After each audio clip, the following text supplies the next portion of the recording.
Hello नमस्कार दोस्तों, आप सभी का स्वागत है आपके अपने YouTube channel online GK pre classes में। आज के इस वीडियो में हम यूपी पुलिस कांस्टेबल 2024 के एग्जाम के लिए रीजनिंग का मॉडल पेपर नंबर सेकंड लेकर आए हैं। इससे पहले हम रीजनिंग का मॉडल पेपर फर्स्ट करवा चुके हैं, जिसको अभी तक आपने नहीं देखा है तो प्लेलिस्ट के अंदर जाकर देख सकते हैं। और रीजनिंग के मॉडल पेपर सेकंड को भी आपको कंप्लीट देखना है, क्योंकि मॉडल पेपर सेकंड के अंदर रीजनिंग के बहुत ही इंपॉर्टेंट क्वेश्चन होने वाले हैं, जो आपके यूपी पुलिस कांस्टेबल 2024 के एग्जाम के लिए इंपॉर्टेंट रहेंगे। तो चलिए शुरू करते हैं आज की इस वीडियो को बिना देरी के।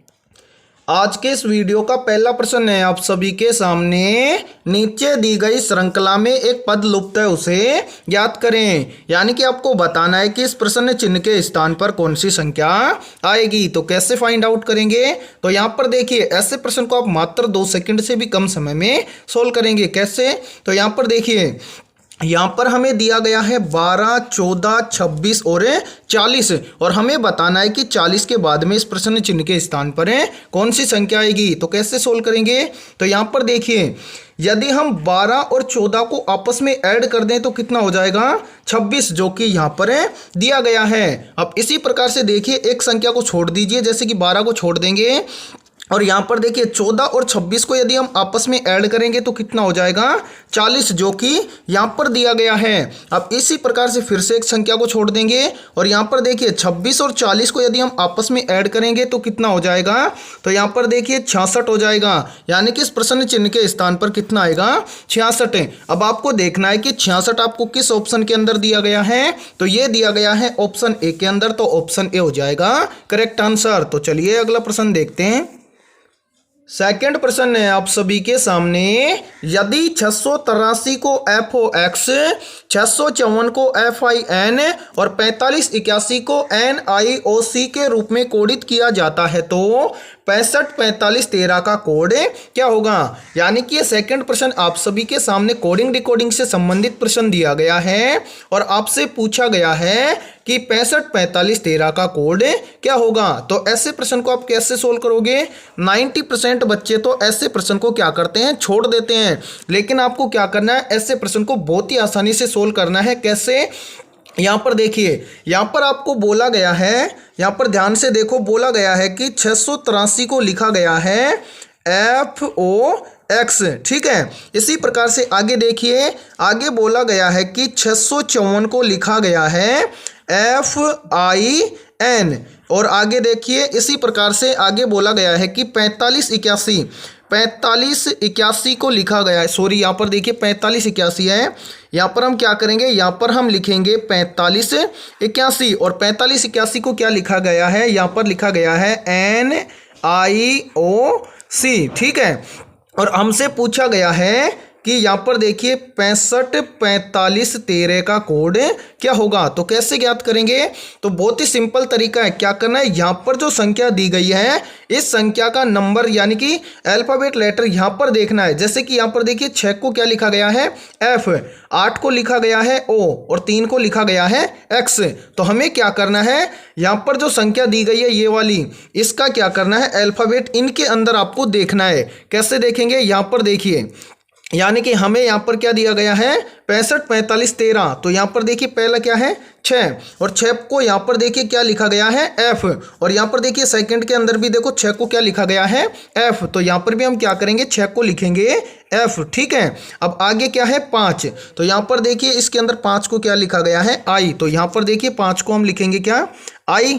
और इसी प्रकार से देखिए यहाँ पर क्या है? 4। तो 4 को क्या लिखा गया है? यहाँ पर देखिए 4 को लिखा गया है N, और यहाँ पर भी देखिए N ही लिखा गया है 4 को। तो यहाँ पर हम क्या करेंगे? 4 का लिखेंगे N। आगे क्या है? 5। तो 5 को क्या लिखा गया है? I। तो यहाँ पर आगे लिखेंगे I। इसी प्रकार से देखिए क्या है? 1 को क्या लिखा गया है? C। तो यहाँ पर देखिए लिखेंगे C, और आगे क्या है? 3, और 3 को क्या लिखा गया है? X। तो यहाँ पर हम लिखेंगे X। यानी कि 65 45 13 का कोड क्या होगा? FINICX। अब ये आपको देखना है कि किस ऑप्शन के अंदर दिया गया है। तो ये आपको दिया गया है ऑप्शन बी के अंदर, तो ऑप्शन बी हो जाएगा करेक्ट आंसर। तो उम्मीद करता हूं कि ये प्रश्न आपको अच्छे से क्लियर हो गया होगा। तो चलिए अगला प्रश्न देखते हैं। तीसरा प्रश्न है आप सभी के सामने। यदि हैज का अर्थ है घटाव, एंड का अर्थ है भाग, एट द रेट का अर्थ है गुणा और भाग का अर्थ है जोड़, तो समीकरण का मान ज्ञात करें। यानी कि यहाँ पर आप सभी के सामने जो ये वाली समीकरण दी गई है, इस समीकरण का मान ज्ञात करना है। तो कैसे ज्ञात करेंगे? तो यहाँ पर देखिए बहुत ही सिंपल तरीका है इस समीकरण को सोल्व करने का। यहाँ पर दिया गया है 15, ठीक है। आगे बोला गया है कि एट द रेट का अर्थ है गुणा, तो यहाँ पर करेंगे गुणा, फिर क्या है 2, आगे है भाग, भाग का अर्थ बोला गया है कि भाग का अर्थ है जोड़, तो यहाँ पर लगाएंगे जोड़, फिर कितना है 600। आगे देखिए एंड का अर्थ बोला गया है भाग, तो यहाँ पर रखेंगे भाग, फिर कितना है 30, और फिर है हैज, हैज का अर्थ है माइनस, और यहाँ पर कितना है 11। और इस समीकरण को हल करके बताना है कि क्या आंसर है आएगा। तो इस समीकरण को हम करेंगे बोर्ड मास के नियम के अकॉर्डिंग। तो बोर्ड मास का नियम बोलता है कि पहले होगा ब्रैकेट सोल, ब्रैकेट के बाद में भाग सोल होता है, भाग के बाद में गुणा, गुणा के बाद में जोड़, और जोड़ के बाद में माइनस। इस प्रकार से बोर्ड मास के नियम के अकॉर्डिंग इस समीकरण को हमें सोल्व करेंगे। तो पहले क्या करेंगे, ब्रैकेट सोल्व, ब्रैकेट है नहीं, ब्रैकेट के बाद में है भाग, तो यहाँ पर देखिए 30 का भाग यदि 600 में देंगे तो यहाँ पर कितना आ जाएगा 20, और यहाँ पर देखिए आगे यानी कि क्या बोला गया है, भाग के बाद में गुणा सोल्व होगा, तो यहाँ पर देखिए 15 का गुणा 2 के साथ में करेंगे तो कितना हो जाएगा 15 दूना 30, यहाँ पर कितना बच गया प्लस, आगे देखो बच गया माइनस, ठीक है। और यहाँ पर देखिए गुणा सोल्व करने के बाद में करेंगे जोड़ को, तो यहाँ पर देखिए 30 और 20 को आपस में जोड़ेंगे तो कितना हो जाएगा 50, और यहाँ पर देखिए 50 में से -11 करेंगे तो कितना बचेगा 39। यानी कि इस समीकरण को सोल्व करने के बाद में कितना आंसर आएगा 39, जो कि हमें ऑप्शन डी के अंदर दिया गया है, तो ऑप्शन डी हो जाएगा करेक्ट आंसर। और यदि ये वीडियो आपको पसंद आ रही है तो इस वीडियो को लाइक कर दो, और चैनल पर यदि आप पहली बार जुड़े हो तो चैनल को कर लो सब्सक्राइब और बेल आइकन को प्रेस करना, ताकि आने वाली नई वीडियो का नोटिफिकेशन भी सबसे पहले आपको मिल सके। तो चलिए अगला प्रश्न देखते हैं। चौथा प्रश्न है आप सभी के सामने। एक लड़के का परिचय कराते हुए एक लड़की ने कहा, वह मेरे चाचा के पिता की पुत्री का पुत्र है। लड़का लड़की से कैसे संबंधित है? यानी कि चौथा प्रश्न आप सभी के सामने ब्लड रिलेशन से संबंधित प्रश्न दिया गया है और पूछा गया है कि ये लड़का इस लड़की से कैसे संबंधित है। तो कैसे सोल्व करेंगे? तो मात्र 2 सेकंड से भी कम समय में हम ऐसे प्रश्न को सोल्व करेंगे। कैसे सोल्व करेंगे? यहाँ पर देखिए, यहाँ पर कैसे सोल्व करेंगे। यहाँ पर बोला गया है कि एक लड़के का परिचय कराते हुए एक लड़की ने कहा, तो यहाँ पर देखिए, यहाँ पर हम बनाएंगे ये क्या है लड़की। इस लड़की ने क्या कहा, वह मेरे चाचा के पिता की पुत्री का पुत्र है। मेरे चाचा यानी कि इस लड़की का चाचा कौन होगा, इसके पिताजी का भाई, ठीक है। इस लड़की के पिताजी का भाई कौन होगा, इसका चाचा। आगे देखिए चाचा के पिता यानी कि बी क्या है, इसका चाचा लड़की का, तो यहाँ पर देखिए इस चाचा का ये कौन हो जाएगा, पी क्या हो जाएगा, पिताजी, ठीक है। पिताजी की पुत्री यानी कि इस पिताजी की एक क्या है पुत्री, तो यहाँ पर हम लिखेंगे पुत्री, तो ये इस चाचा की क्या हुई बहन, और ये इसकी क्या हुई लड़की की बुआ जी, ठीक है। आगे देखो पिता की पुत्री यानी कि इस पिता की चाचा के पिता की पुत्री का क्या है पुत्र है, तो यहाँ पर देखिए क्या है पुत्र। अब देखिए ये पुत्र इस लड़की का क्या लगेगा, कजन भाई, यानी कि बुआ जी का लड़का लड़की का क्या लगेगा, कजन भाई। तो ऑप्शन बी हो जाएगा करेक्ट आंसर। तो उम्मीद करता हूँ कि ये प्रश्न भी आपको अच्छे से क्लियर हो गया होगा। तो चलिए अगला प्रश्न देखते हैं। पांचवा प्रश्न है आप सभी के सामने।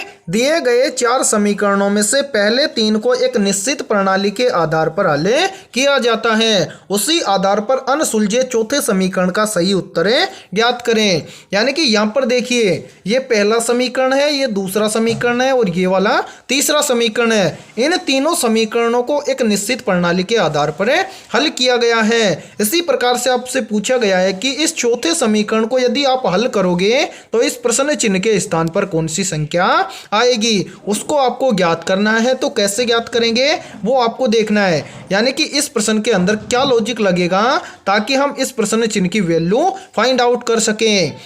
तो यहाँ पर देखिए पहले समीकरण, दूसरे समीकरण और तीसरे समीकरण को कैसे सोल्व किया गया है। तो यहाँ पर देखिए सबसे पहले तो हम देखेंगे पहले समीकरण को कि 6 और 2 का आपस में क्या किया गया है कि यहाँ पर कितना हुआ है 24।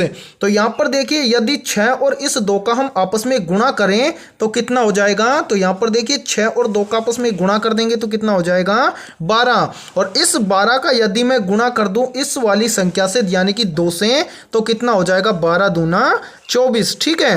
अब इसी प्रकार से देखिए सेकंड के यानी कि सेकंड समीकरण के अंदर देखेंगे तो यहाँ पर देखिए 8 और 3 का हम आपस में गुणा करें तो कितना हो जाएगा, 8 तिया 24, ठीक है। और इस 24 का यदि मैं गुणा कर दूं इस 3 के साथ में तो कितना हो जाएगा, यहाँ पर देखिए 24 तिया 72, ठीक है।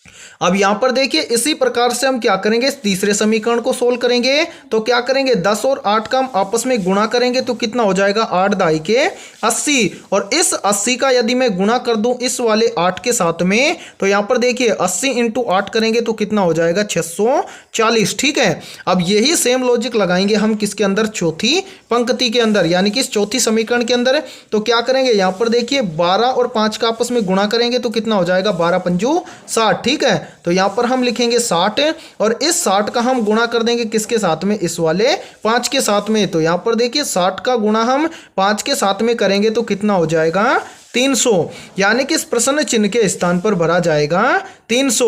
तो अब आपको देखना है कि 300 किसी ऑप्शन के अंदर दिया गया है क्या, तो यहाँ पर देखिए ये दिया गया है ऑप्शन डी के अंदर, तो ऑप्शन डी हो जाएगा करेक्ट आंसर। तो उम्मीद करता हूं कि ये प्रश्न भी आपको अच्छे से क्लियर हो गया होगा। तो चलिए अगला प्रश्न देखते हैं। छठा प्रश्न है आप सभी के सामने, नीचे दिए गए प्रश्न में प्रश्न चिन्ह के स्थान पर आने वाली आकृति को ज्ञात करें। यानी कि हमें बताना है कि इस प्रश्न चिन्ह के स्थान पर कौन सी आकृति आएगी। तो कैसे ज्ञात करेंगे, तो यहाँ पर देखिए जिस प्रकार से इस आकृति का रिलेशन है किसके साथ में, त्रिभुज के साथ में, इसी प्रकार से हमें बताना है कि इस आकृति का रिलेशन है किस आकृति के साथ में होगा। तो कैसे ज्ञात करेंगे, वो यहाँ पर देखो, यानी कि यहाँ पर देखो के का रिलेशन है किसके साथ में, त्रिभुज के साथ में। तो यानी कि यहाँ पर क्या है, के है, और के का रिलेशन है किसके साथ में, त्रिभुज के साथ में। तो यहाँ पर देखो कि के का रिलेशन त्रिभुज के साथ में कैसे हो सकता है।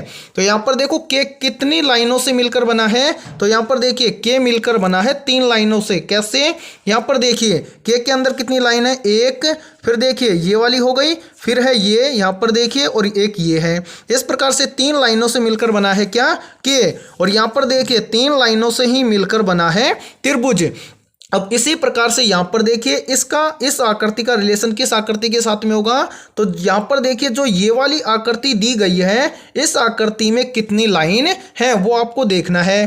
तो यहाँ पर देखिए इस आकृति के अंदर एक, उसके बाद में यहाँ पर देखिए 2, 3, 4, 5 और एक 6, यानी कि इस प्रकार से है 1, 2, 3, 4, 5 और 6, इस प्रकार से ये वाली आकृति है। अब इस प्रकार से हमें देखना है कि 6 लाइनों से बनने वाली आकृति कौन सी है। इसके लिए आप सभी के सामने 4 ऑप्शन दिए गए हैं और इन चारों ऑप्शंस में से आपको देखना है। तो यहाँ पर देखिए ऑप्शन ए के अंदर 4 लाइनों से आकृति बनी हुई है, ऑप्शन बी के अंदर आप देखिए 6 लाइनों से क्या बनी हुई है, आकृति। इसी प्रकार से देखिए सी ऑप्शन के अंदर, तो ऑप्शन सी में 5 लाइनों से आकृति मिलकर बनी है।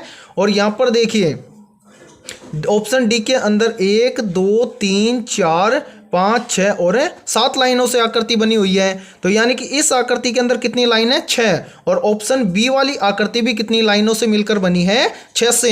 तो इस प्रश्न चिन्ह के स्थान पर कौन सी आकृति आएगी, ऑप्शन बी वाली आकृति। तो ऑप्शन बी हो जाएगा करेक्ट आंसर। तो उम्मीद करता हूं कि यह प्रश्न भी आपको अच्छे से क्लियर हो गया होगा। तो आज के इस वीडियो में इतना ही। वीडियो पसंद आई है तो इस वीडियो को लाइक कर दो, और चैनल पर यदि आप पहली बार जुड़े हो तो चैनल को कर लो सब्सक्राइब और बेल आइकन को प्रेस करना, ताकि आने वाली नई वीडियो का नोटिफिकेशन भी सबसे पहले आपको देखने को मिले। और इस चैनल पर रोज सुबह 8 बजे आपको रीजनिंग की क्लास देखने को मिलेगी, और 11 बजे इस चैनल पर आपको जीके और जीएस की क्लास देखने को मिलेगी। और आपके जितने भी दोस्त यूपी पुलिस एग्जाम की तैयारी करते हैं तो उनके पास भी इस वीडियो को ज़्यादा से ज़्यादा शेयर करें। तो फिर मिलते हैं ऐसे ही इंपॉर्टेंट क्वेश्चनों के साथ सुबह 8 बजे।